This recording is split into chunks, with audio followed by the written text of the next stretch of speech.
내가 나온 대학교가 20년 후에 없어져 있다면 어떨 것 같나요? 아무리 유명한 대학교라도 미래가 보장된 건 아니겠죠. 최근 몇 년 사이에 정원이 미달된 대학교가 많아지고 있습니다. 4년제 일반 대학 재학생 수가 2014년부터 계속 감소해 왔는데 2045년에는 지금보다 대략 절반 수준인 70만 명대가 될 것으로 전망됩니다. 이런 문제를 오래전에 예측한 정부는 1998년부터 대학교 구조개혁 정책을 추진해왔는데요. 기본적으로 교육부가 대학을 평가하고 그 결과를 재정지원과 연계해서 입학 정원을 줄이도록 유도하는 방식으로 진행됐습니다.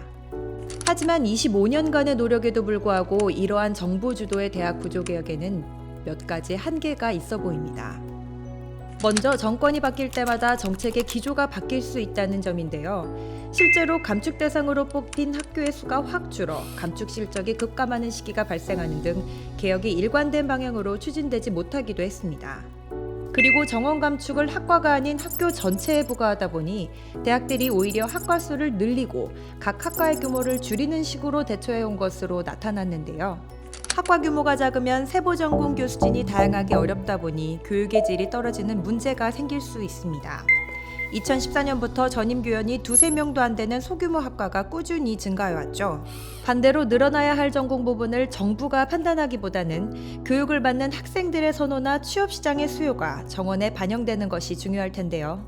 학생들에게 인기가 많거나 취업이 잘 되는 학과일수록 정원을 늘릴 법도 한데 학과별 입학 경쟁률, 신입생 충원율, 졸업생 취업률이 모집 인원 증가율에 별다른 영향을 주지 않았다는 결과가 나왔습니다.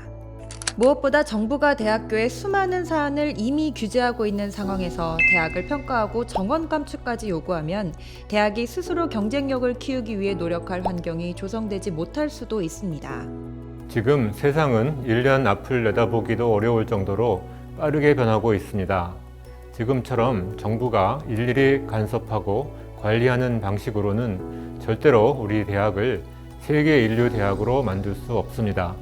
대학 스스로, 다시 말해 대학 경영진과 교수진이 자발적으로 혁신에 나서야 합니다. 산업 수요와 학생들의 수요가 어떻게 변하는지 끊임없이 파악하고 이에 맞추어 교육 내용을 바꾸고 학과 정원도 조정해야 합니다. 하지만 실제로는 그러기 어려운 게 우선 공급 면에서는 교수들의 반발이 너무 세다는 문제가 있습니다.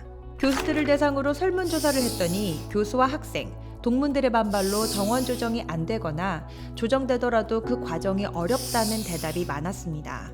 이런 상황에서 교수들을 설득하고 리더십을 발휘해야 할 경영진의 힘이 부족한 것도 아쉬운 부분입니다.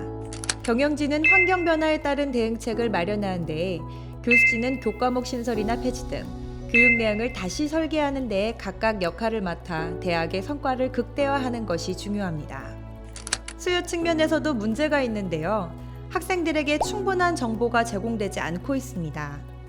입시 시절 성적에 맞춰서 학교와 학과를 고른 학생이 가장 많고 대학 알림이라는 사이트가 있어도 활용해봤다는 학생은 열에 한두 명꼴이었습니다. 또 학생들이 자기 학과의 취업률을 아예 모르거나 실제보다 더 높다고 오해하고 있는데요. 특히 다른 곳보다 취업률이 유독 낮은 지방 국립대의 경우 학생들이 기대하는 취업률과의 차이가 더 큰 것으로 분석됐습니다. 학력 인구 감소라는 정해진 미래 앞에서 우리는 대학 구조 개혁을 어떻게 추진하는 것이 좋을까요? 대학을 평가할 궁극적인 주체는 정부가 아닌 학생들입니다. 앞으로는 학생이 중심이 되어 대학을 평가하고 선별하는 발로 하는 투표가 이루어져야 합니다. 이를 위해 정부는 학생이 대학과 관련된 중요한 정보, 예를 들어 연봉, 취업률, 산학협력 실적 등을 충분히 쉽게 얻을 수 있도록 도와야 하겠습니다. 또 등록금이나 수도권 입학 정원에 관한 규제를 완화하거나 폐지하는 방안도 검토해야 합니다. 이를 통해 경쟁력이 있는 대학은 충분한 재원을 활용할 수 있게 되고 비수도권 학생들은 수도권에서 공부할 기회가 더 생길 수 있습니다.